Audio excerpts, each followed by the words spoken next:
অবৈধভাবে ভারতের জেলেরা বাংলাদেশের সীমানায় ঢুকে ইলিশ চুরি করে নিয়ে যাচ্ছে বলে অভিযোগ বাংলাদেশের জেলেদের। ওরা আমাদের বাংলাদেশের ভিতরে আমাদের চট্টগ্রাম থেকে ৮০ কিলো আছে, ৪০ কিলো ভিতরে পর্যন্ত ঢুকে।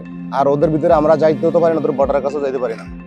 ওরা আমাদেরকে নেভিয়া গত ট্রিপে আমাদেরকে আমরা বাংলাদেশের ভিতর থেকে আরো ২০ কিলো আছে নেভি এখান থেকে আমাদেরকে দূরে এসে তোমরা বাংলাদেশের আরো ভিতরে যাও গিয়া, কিন্তু অথচ তারা আমাদের ভিতরে আসে মাছ ধরে।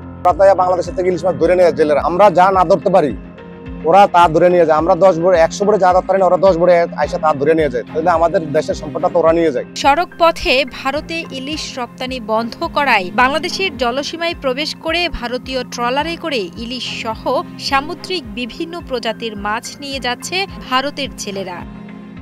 এছাড়া দেশের কিছু অসাধু ব্যবসায়ীদের কাছ থেকেও অবৈধভাবে ইলিশ কিনেও নিয়ে যাচ্ছে বলেও জানান স্থানীয় জেলেরা। এভাবে ইলিশের চোরাচালান বন্ধে বাংলাদেশের জলসীমায় টহল জোরদারের দাবি তাদের।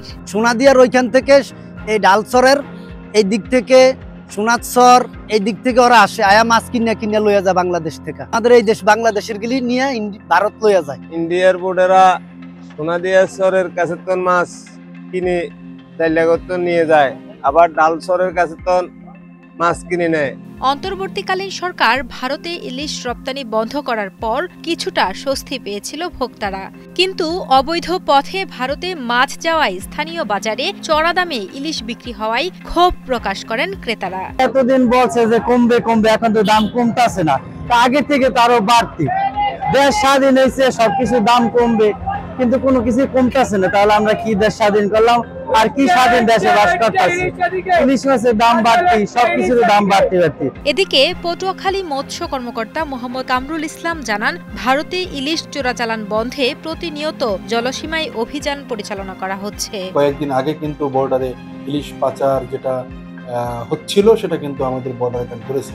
তো আমাদের দেশপ্রেমিক বর্ডার গার্ড, নৌবাহিনী সচেষ্ট রয়েছে আমাদের ইলিশ সম্পদ সুরক্ষার জন্য। পাশাপাশি মৎস্য দপ্তর, প্রশাসন, পুলিশ আমরা তো রয়েছি।